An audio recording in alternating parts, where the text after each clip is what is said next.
never considered myself to be the kind of person who would run for public office. So I thought maybe that's the reason why I should run, so that there is someone who represents people like me.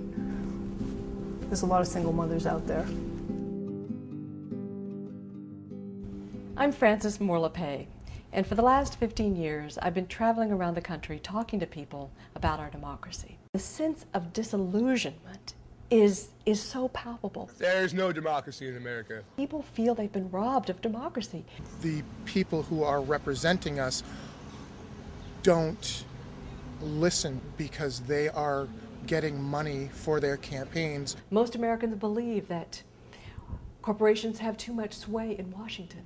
And that's before they know that there are 61 lobbyists walking the corridors of power in Washington for every person that you and I have elected to represent us there. Decisions that they make are defending their relationships with these companies. It's the feeling that we've been robbed. We've been robbed of our own democracy, robbed by narrow-moneyed interests. A very small percentage of the population effectively decide who the rest of the population votes for. Many are just so disillusioned they don't even vote. When people are complacent and they feel as though they can't make a difference in their government and they're hands off, that's when the government really starts to do its own thing. They feel that efforts to reform campaign finance and get money out of the system have all failed. They've fallen through loophole after loophole. It's disappointing. What most of us don't know is there is a very well-kept secret in America. There is a solution to this problem. It is already working at the state level. In 2 states now, they have what is called clean elections laws. About a decade ago, these began in Arizona, in Maine, so that if you want to run for office, if you're a teacher, if you're a waitress, all you have to do is show you're viable by collecting very small amounts from a certain number of citizens, and then you get public financing so that you do not have to be dependent on big private donations that you then feel accountable to after you're elected. When the Clean Election Act referendum came about, when the process started, I was just working in a restaurant and taking care of my son. Deb Simpson is one of these ordinary citizens who, because of clean elections in Maine, decided that there was a place for her in democracy and that she could run for office. As an American, you have a responsibility in a democracy to participate, so I took that seriously. You're in Auburn and looking over the river into Lewiston if you look past Festival Plaza where the Auburn Community Band's playing this evening.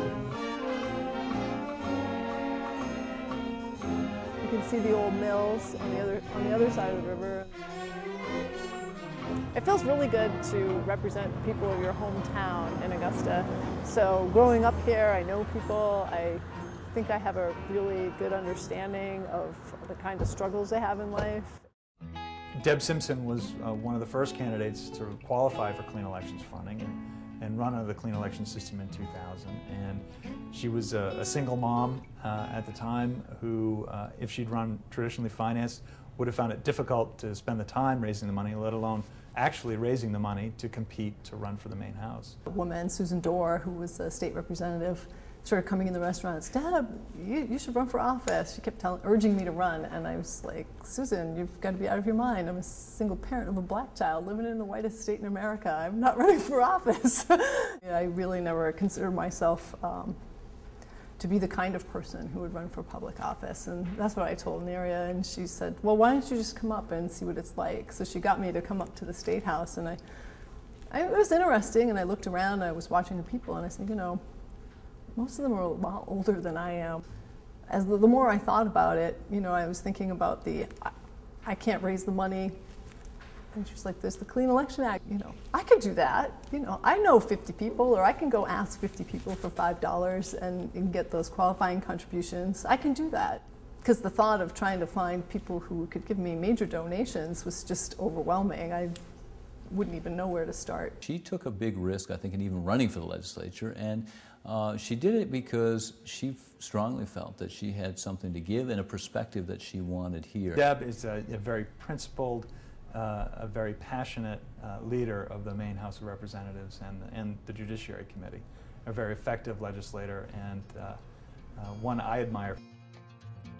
When my son was 2.5, his father left, and because it was a domestic violence situation. Now I do things to help other women who are victims of domestic violence and make laws to give them tools to help themselves. Looking back at that life, a life of fear in your home, and this life, it's hard to imagine I'm the same person. The beauty of this is that now more and more candidates are choosing to run clean. In Maine, 80% of the legislature has now run clean. But the truth is, it's about access. And when you've got 20 phone messages at the end of a long day, you're going to pull out the ones who gave you $1,000 or $5,000 or made it clear that they had given you even more. And I think that kind of access to individuals based on money is hard to erode. It's hard to get out of our system. But Clean Elections clearly takes a good step in that direction. And I think it sends a message that the people you want to owe at the end of the day are the people of the state of Maine, or ideally this would become a national law, and you want to owe to the people of America your vote. And that's who you should owe it to. Most Americans feel that democracy is something done to us or for us, not about us, not with us. And Deb Simpson is my hero because she's showing us that it's possible to live democracy, that it's not some, heavy duty that we are obliged to serve in order to win our personal freedom or something like this. It is the essence of the good life.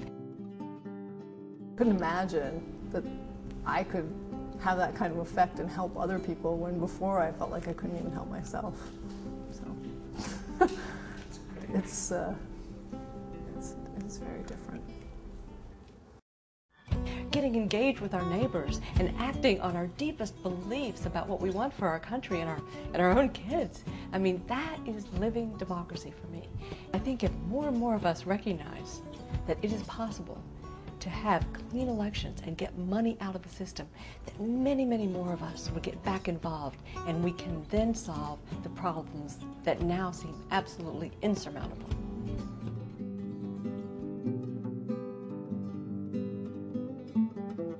Beyond Maine, statewide clean elections are now working in Arizona and in 2008 in Connecticut. And in several other states and cities, clean elections are in effect for a number of offices. For information, go to publiccampaign.org. And if you want to find out about the movement for federal clean elections, go to justsix.org.